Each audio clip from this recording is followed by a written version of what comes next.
welcome to Spiritist Conversations, a show where we sit down with friends and talk about things through a Spiritist lens in an informal, unscripted, and unplugged way. I'm your host, Dan Assisi. This is episode 19. How do we know we are getting more spiritual? This is also the episode that was not planned. I, Flavio, and Mackenzie found ourselves talking Mackenzie's house in Salem, Massachusetts, when we decided that we ought to put this conversation on record. This is the result. We hope you enjoy it. All right, welcome to our Spiritist Conversations. Live-ish, or should we say outdoor-ish? Outdoor-ish. And you know, Spiritist Conversations is a show where we get together with friends to talk about things, anything in life, through a Spiritist lens, in an informal and unscripted way. Today, I have the pleasure of being here at Mackenzie's backyard, which is a lovely place. We're out here in Massachusetts, Salem, Massachusetts. A very spiritual place, nevertheless. Oh, true that. I didn't think about that. Yep. And you also heard his voice. I also have a chance of being here with my good friend Flavio. And every year we kind of get together. And you might have listened to a previous episode about Gillespie. Yeah. But we're not talking about Gillespie today. We were sitting here in his wonderful backyard, and we're going to ask them to introduce themselves in a little bit too. It is getting close to summer. The temperature is beautiful. The trees are rustling. The wind is blowing. The temperature is perfect. And we were having a conversation about when do we know that we are getting more spiritual? When do we know we are This stuff is working. becoming more spiritualized or a more spiritual person? Yeah. I think this is And then because I am insensitive, I stopped the conversation and said, "Oh, wait! We should get this on our podcast." And so this is what we're doing. So before we jump into it, I want to pass the mic to my good friend Flavio. Hello, everybody. Flavio Zanetti here, back with you guys. I hope you're enjoying Spiritist Conversations. It's a show that we get together with friends and we talk about spiritual things. And today, even more so, how do we know we're getting more spiritual as the day goes by? So from Boston, from our backyard, Salem, Massachusetts, where it is a very spiritual place as well. So welcome, everybody. Yeah, and we also have here who I consider to be a brother from another mother, which I see once a year, our good friend Mackenzie. Mackenzie, say hello. Hi, Daniel. Hi, Flavio. Not to me. Hello, everyone. We are here again. Usually once a year we get together, like Flavio said and Daniel said, when we usually invite Daniel to come here to Massachusetts to participate in our event. That's usually in June. And he accepted the invitation this year again. And so here we are. This time, instead of being in an enclosed space, we are here at this very lovely place that I call home. Not only the town, but also my personal house. But it's a pleasure, not because I'm at home, but because I'm home with, like Daniel said, with brothers, with real good friends, people that we can look in the eye and cry and laugh. And a very beautiful house with a very beautiful backyard. You might be hearing the airplanes, going by or behind us. So it is very a lot of nature around us, which is great. We are taking our, what we call our St. Francis of Assisi approach. We're going out into the fields, into the wild, well, even though it's not the wild, really, it's the backyard. There's a lot of asphalt everywhere. It's but just beautiful. okay. So this is what we are about. Clearly, as you can tell, this is not a professional endeavor, but we're here having this conversation, and these guys kicked up a great conversation. We were talking about different experiences and how do we know that which we learn about spirituality and life after life, How do we know that's taking hold? How do we know that it's actually transforming our lives? Because many times, at least for me, I don't know if it's the case with you guys, I read all about these things and I try to be a better human being, and I ask myself, is it really working? Right? Is it really making a difference? And there are a couple of incidents in my life where I realized that that was indeed the case, because in retrospect, I behaved in a way that I wasn't expecting in a good way, right? So for me, for instance, one of the instances in which I realized that all these wonderful things I've been learning about life after life and reincarnation, they were really making a difference in my heart, was when my dad passed away. I think I mentioned this briefly, maybe in our first episode. But when my dad did, I had the pleasure and I call the honor of being in that space. My mom was there as well, and my mom went out for a smoke because she smokes still, much to my chagrin, and I give her a hard time for that. But when she left, I had a conversation with my dad, who was in basically like a coma state for a couple of days, and I said, Dad, Mom is out. This would be a perfect time, if you're ready, to make that transition that he has always spoken to me about. And the stuff of movies basically happened, right? I looked at the monitor and the heartbeat started to decrease until it basically flatlined. Mm-hmm. And it still seems like a magical thing, but I felt very honored because that's what he wanted to teach me in many ways, right? And as a father today, I realize that, right? Yep. But the really great thing is that I thought that afterwards I was going to be floored or be in denial for a while, and I was really worried about myself maybe bursting out later in some pent-up anger or exploding, maybe my wife would drop a glass and then I would go off of her, right? Because I felt like I needed to be traumatized by his death because that's what's expected, or did I not love him enough, and that's why I didn't suffer, right? Because I always had this idea that people in your family die and the wind is blowing and we're almost gone with the wind here, but not really. But my idea was, you have to cry to show your affections when people die, right? No, but Dan, before you get to the end results, I have a question here that begs to be asked. What drove you to have that heart-to-heart conversation with your dad? Because, what do you think was the reason for that? Well, about letting go? Yeah, well, I think at that point, right, I am no doctor. No medical doctor. Sometimes I forget I have a doctorate. You are a doctor. I technically am a doctor, but don't ask me for prescriptions, because I'm not that kind of doctor. But because he was already 70-something years old. He's had a trouble past, he had heart problems and was diabetic and many different things going on. And he went in for he fell down and hurt his his waist, and it was supposed to be a routine thing. Of all the medical problems he had before, this is one we were not worried about, right? And so he went into, I talked to my mom before, I talked to him before, by the phone, and I told my mom, as usual, right?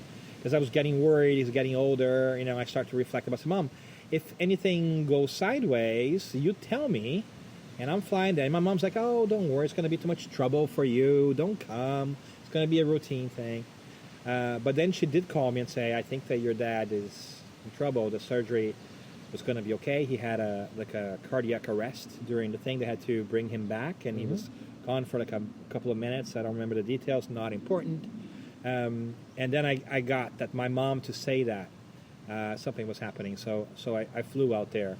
So when I got there, he was already in this coma state where he wasn't speaking anymore, right? He was a lot on the machines, and Yep. So that was a difficult thing, right?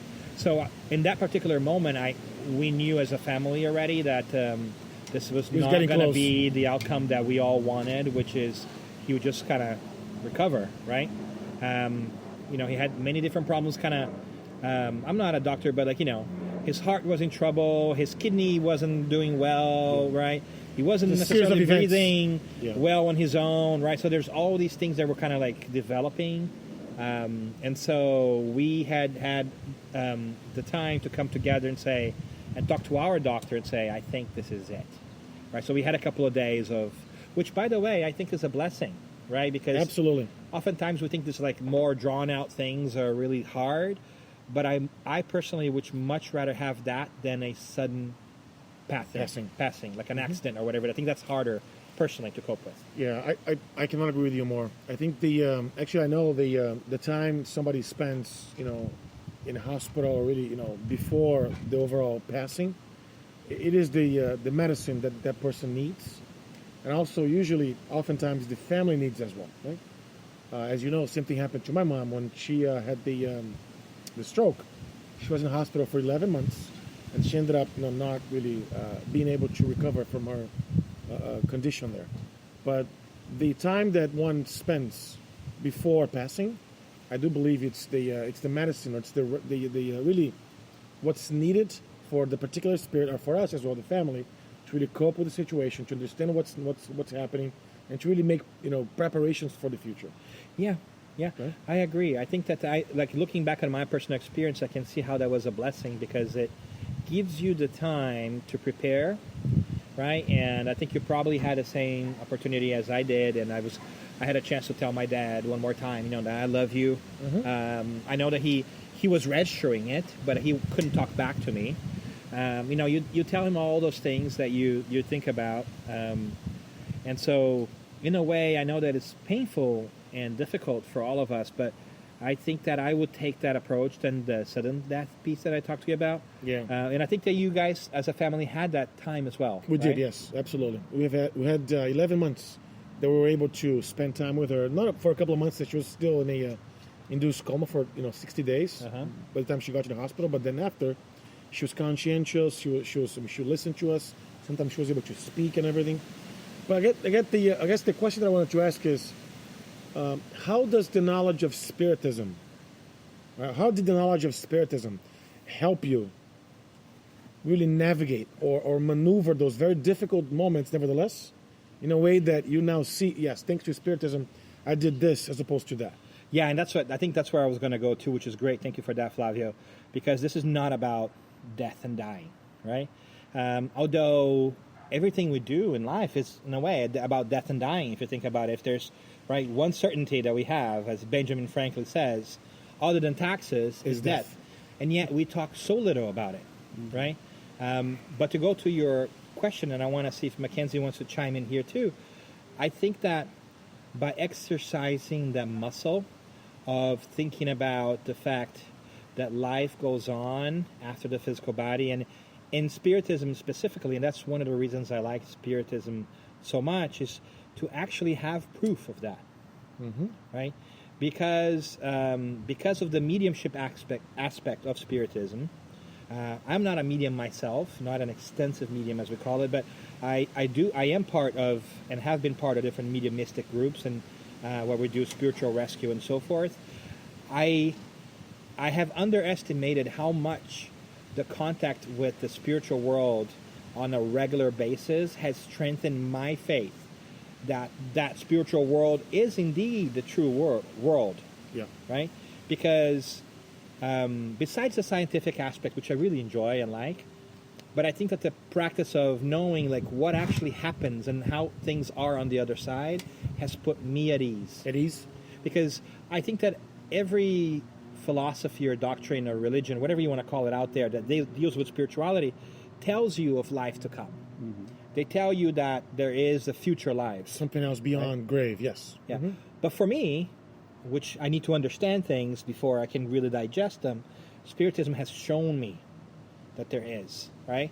And so I have experienced these things. I have many other experiences where I've had seen and interacted with spiritual communications that, I didn't take for granted, but I didn't think it was going to change me to the level where I would not completely fall apart when my dad passed away, because I thought I was going to completely fall apart because I loved my dad so much.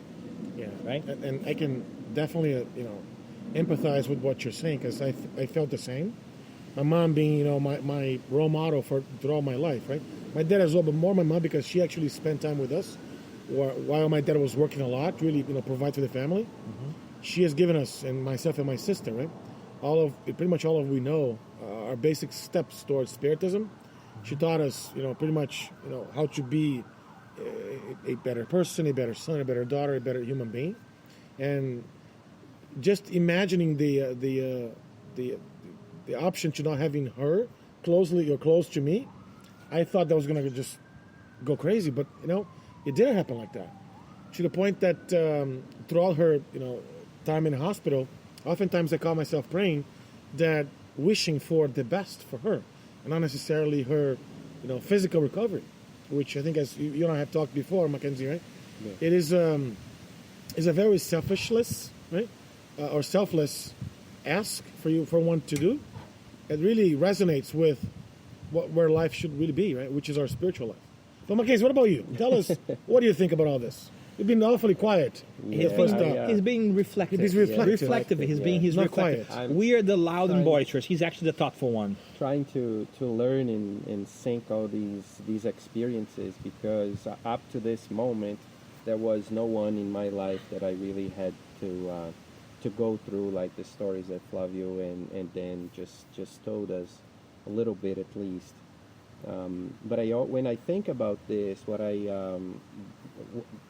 the knowledge or this spirituality coming into us or to me is that I think when we are able, and Daniel just said it, I mean, if we try to experience that in every single aspect of my life and being in contact with that idea, because see, if I want to learn how to write, there's no way to learn how to write without trying to write, right? And it will be hard. Nobody will understand it. Nobody will be able to figure out if that's an A, an E, a C, a Z, whatever it is. All our kids, we ourselves went through this. If I know about spiritual life, like you guys said, any major religion or philosophy or talks about it, so everybody knows about it. Maybe they don't think about coming back, but they all know that they survive. But knowing that this survival is something true, because the other day I was in work talking to a good friend of mine there, and I said to her, you're a Christian, I am a Christian, and I said to her, I have this deep belief that we survive after death, and I think you have it too. And she looks at me in a kind of a weird way. Give you the look? Yeah, she maybe she never thought of it the way I said it, and she said, you have it too. And because if you don't believe it, you would not be a Christian, because we are only Christians because Jesus came back, and he died, and he promised the returned. kingdom, yeah. And so he is alive after he died. So we will be alive after we die. And I mean, of course, people can discuss and talk about this, and it doesn't. It doesn't matter that discussion. The idea is when that really starts to make sense to me. When does that really sink in and say, "Hey, I'm talking about this, but this is not an abstraction. This is something that's real." And I guess that Spiritism does that thing to us, because it makes us think more about this than regularly. When you say, sorry, I hate to interrupt you, but that's okay. When you say this, you like it? Stop I actually do. When you say this, what are you referring to? I'm referring to the idea of talking about dying but not dying, living but not living the real life. Like spiritual life. Spiritual life. Got it. It's the idea of that I am not a mortal being. I am an immortal being. I was created once, and then I'm not going to die ever again. Although I'm quote unquote dying, my body, which is I think the right thing to say, my body and not my spirit. I am a spirit with a body. So Spiritism repeats that so frequently to us and makes us really think about this in such a different way that it starts to make more sense. Of course, we can only test this when something comes. Yeah. which is the same idea of learning how to write. Yeah. You will do it. You will repeat it. You go to the motions. Yeah. Yeah. But then then there will be something. In the school as a test. The teacher will put a blank page there with some questions for you, and you're going to have to write about it. That's when you know. And I didn't have any major experiences like you guys had, like you're telling.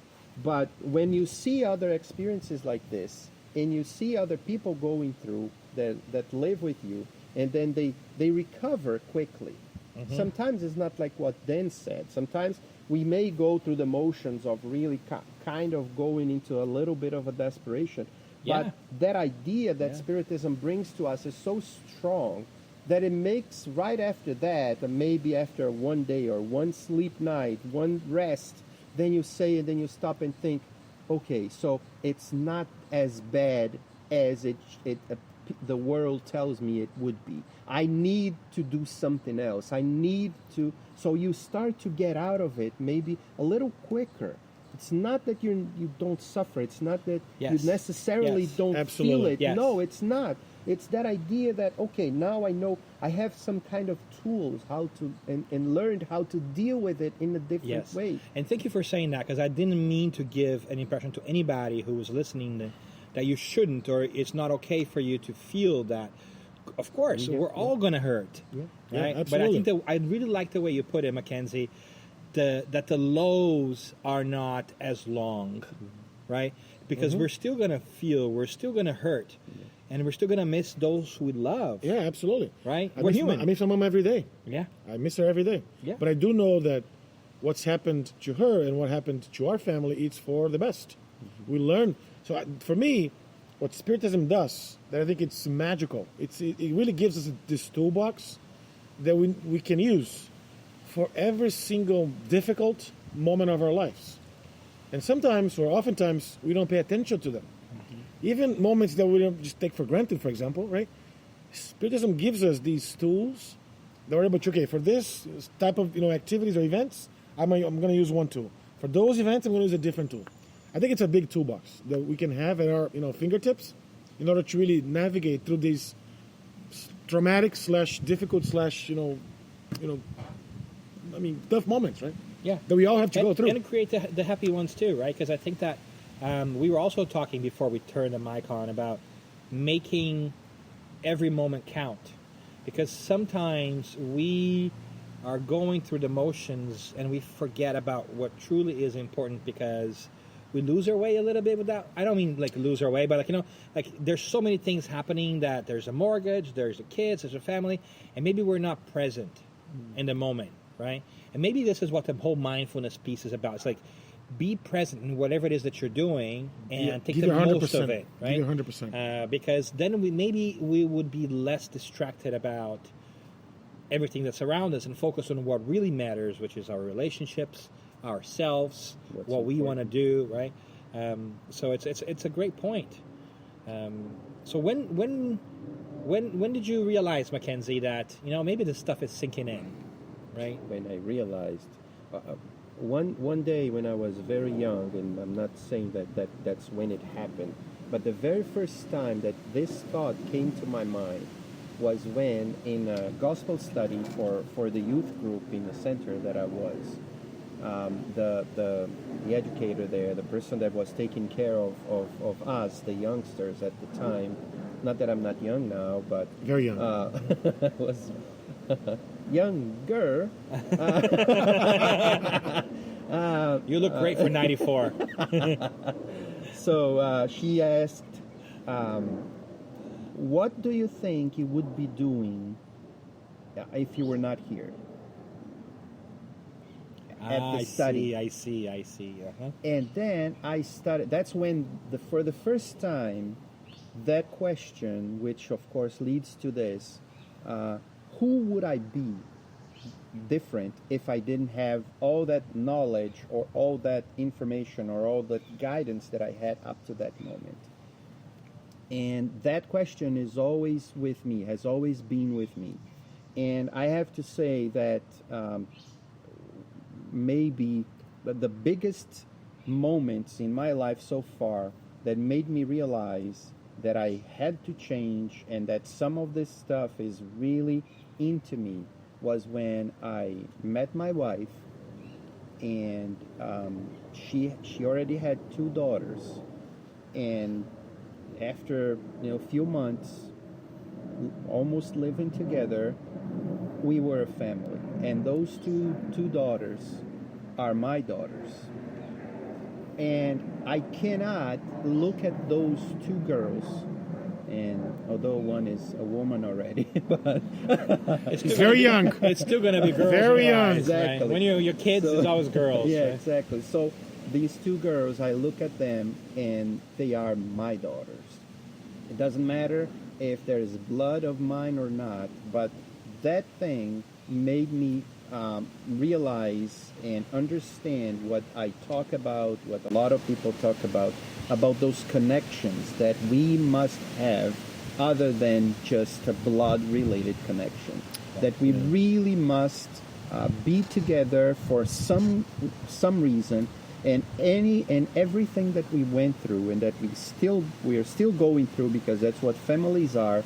Anything good or bad, anything. It makes me feel like, okay, I am striving to be my best and avoiding some stuff because I know it's not good for me and I know it's not good for them. Learning how to be less selfish in practice when you have to let go of some stuff that you would be doing if you were by yourself. And then now you say, okay, no, I can't do this because I am not by myself. Yeah. And this helps me see that all the teachings that I've been listening to and studying since I was very young, now it's starting to really look back at me and say, hey, you learned this thing a long time ago. What is preventing you from doing it? So it's the time to do it. I think you touch on a very interesting and important topic, which is the differentiation between a teaching and somebody internalizing that and putting that into practice. Because we've heard through millennia, right? Oh, the spiritual life, and through different religions and philosophies and whatnot. But I think the question that, again, begs to be asked is, one thing is to listen and to learn. A different thing is to live those teachings.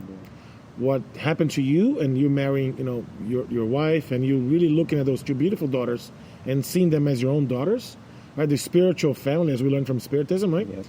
We have our material or blood-related family as well as our spiritual family. They might not be the same, and often, is the case. But I think this really gives us a difference in mindset.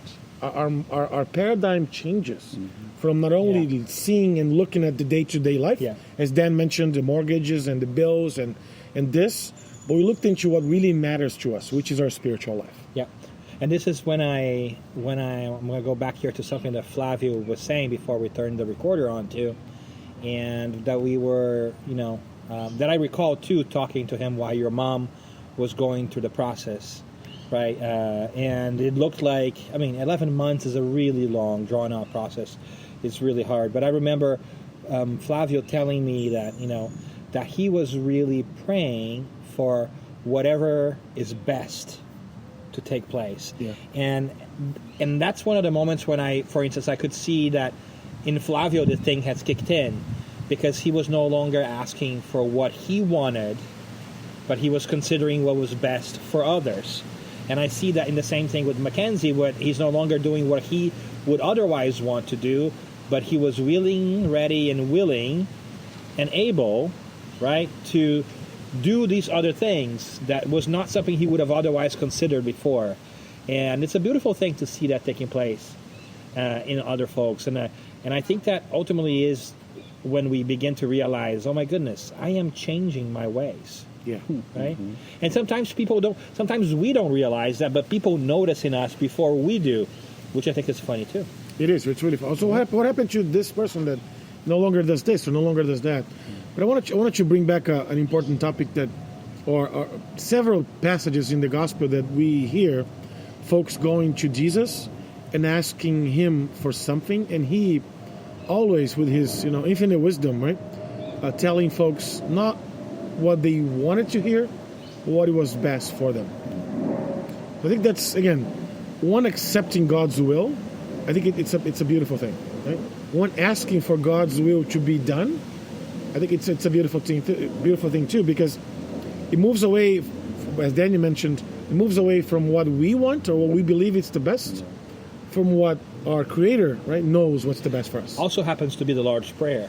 It right? Happens to be the Lord's Prayer. May your will be done, because you know better than we do. Of course. But recognizing that is hard. Yeah, now that you mentioned that, I have to say that maybe that's one of the very first times that I, after that one that I just told you guys, that when I realized that I had something internally from all the teachings is when, you learn that you have no control over a lot of things that you think you are on control. Mm-hmm.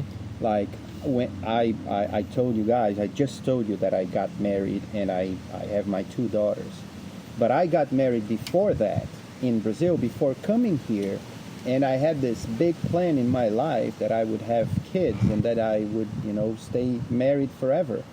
And I wasn't able to keep it, and I wasn't able to have those kids, and I wasn't able to have a lot of that stuff. So I had that at the time. I did not have that internalized. Yeah, and I didn't have control. You just had it in a different way afterwards. Yeah, exactly. Right? And then now I had it in a different way. Exactly. Uh-huh. So I was not in control, and we think that we are in control, and when we lose a little bit of that perception of having everything under control, I think we tend to navigate life more in a better way. I mean, in a God's way, honestly, right? More honestly with more ourselves. Honestly, yeah. Just like, I mean, you're on a sea. You think that you have control over the ship that so you have some control. You can say, I'm driving through this, but you're going to be shaking from one side to the other. Tempest might come. Exactly. Yeah. And there's basically nothing that you can do about the outside world, but you can do something on the inside. Well said. So if we keep understanding the teaching and practicing, like Flavio just said, not just the learning, but the putting it inside and say, hey, look, I have control over this small thing right here, which is what do I put from inside to the outside? What comes from the outside? But I can sense our listeners asking the question, okay, Mackenzie, that's great, but what's the difference then between having control or having free will, being able to decide for ourselves, or letting God decide for ourselves? What is the difference? Yeah. Well, because sometimes, I mean, the way you presented, which was very eloquently, but people may still think, okay, that's great that I'm not in control, so don't have to do anything at all? Should just, stay here, right, and relax, and everything else will be done for me? Put it on neutral. God's going to take care of that. Yeah, God will take care of that. Exactly. So is that the being more spiritual? Is that what that means? No, I don't think so. I think it's actually a very good question, and I tend to like the quote that says, if you don't know where you're going to, any wind is for you. You don't know where you're going to, so it doesn't matter which wind you're going to take, because it doesn't matter where you're going to end up being. And that's putting the neutral. That's not doing anything on your part. The sailors, which is I learned this and I was fascinated. The sailors learned how to sail against the wind. You have to tack into the wind. That's so. It's amazing. It's such a metaphorical beauty. The first time that I saw this, and I saw the picture, and I saw what kind of maneuvers they have to do it, but they can do it manually with the sail. They don't need to have an engine. They don't need. I don't know the name of those things. The paddles. The paddles. Yeah. So. They don't need to do that. With a sail, they can go against the wind. That's will. So it's like the wind blowing against you, and you say, "Okay, I'm going against you." So that's what I mean. I mean, I have some control. I don't have control over the wind. The wind is blowing, but I can, from the inside, say, "Okay, my destination is right there." So my destination is being more spiritual. That's where I'm sticking to. So I can have the hope, and the hope gives me that strength to paddle or to move the sail around. And never to waste a good metaphor, or in this case an allegory, because we're stretching it out so much. I love that saying that says that a smooth sea has never made a skilled sailor either. You have to be tested. You have to go into the deep end and find these opportunities for improvement that we call problems. And I think understanding that and being okay with that and knowing that you're not always in control lets you be a little bit more okay with that, right?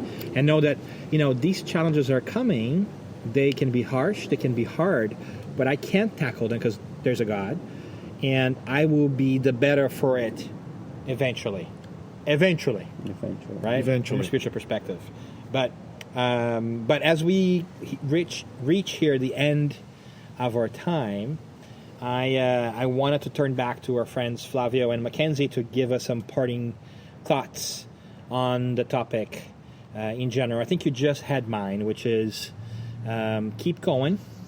These challenges actually make you grow better, even though they might seem pretty daunting. God is with us, and this is a learning opportunity that we will value in the long run. But do stop and give yourself a little bit of slack, because every once in a while we realize that we are not as great as we would like to be, and there's many things that we want to work on ourselves, and that's very true, at least for me. But every once in a while, it's okay for you to reflect back and say, you know what? I did this better than I would in the past, because now this thing's starting to sink in. Right, so that reflection moment too, and I guess is an invitation that we leave to everybody, which is think about it. Would you behave? Taking Mackenzie's question, right? Would you behave differently than you are today? And if the answer is yes, and it's a positive way, then you have made progress. Congratulations. Keep going. You can do this, right? And what would you guys say? Well, I would just maybe repeat a little bit what I said. The way that I see, and then these past few days in my life have been showing me, is that anything and everything that we do in our lives matter for the life that we are living right now. And any and everything that we do right now matters for the life we're going to have a few minutes from now, and a year from now, and 10 years, and 50 years from now. So whatever teaching, whatever experience that we are going through, let's live that life, that moment, and really enjoy it and take the best part of it. It doesn't matter if it was something that you thought at the time it was bad, but enjoy it at that moment. Let it be, let it go then when it's done, and then take the best out of it. And that's what I've been thinking about a lot these past few days, that any and everything that I did in the past few years brought me exactly to this moment that I am right here, right now, with these two great friends, Daniel and Flavio. So Right back at you, sir. Right back at you, my friend. Thanks for being there. So to me, it's simple yet very complex at the same time, because life sometimes can be very difficult, can be hard, can be somewhat depressing if you don't really look at it from a different angle. Life can be, troublesome, right? There's a lot of troubles, a lot of difficulties in the world right now. But if we keep our perspective that our true life is the spiritual one, if we can keep our true north, right, that our destination is going to be to be happy. It's going to be a beautiful destination, albeit, right, with a lot of, turnovers, a lot of difficulties, because overall we live in a world of trials, and expiations. If we see that from these, perspective, from these lenses, it gives us a different way of really tackling the problems, right? So doesn't mean that you're never gonna get sad or of course you are. Sometimes we have to. Sometimes it's not easy to go through some things that happen, right? And we might not even know the cause of these, afflictions or difficulties or problems. But if we keep really the North Star, which is our spiritual life, if we keep doing what we believe it's the best, which is being charitable, helping others, right? Really putting ourselves at last, not at first. Really looking for what's best for everyone, not only ourselves. If we keep that true to ourselves, everything and anything that we do, right, will put us in a better place tomorrow. And as metaphorically as I would say, yes, we have to honor our past or the past, future is in the future, and the present is this gift that God has given us in order for us to really build a better future ahead. All right, so there you go. Another Spiritist Conversations. We hope you have enjoyed this. And I hope that you will follow us on Facebook or subscribe to us on iTunes or SoundCloud or whatever the heck we are. So thanks for that. Have a great day. Thank you. God bless you. God bless you all.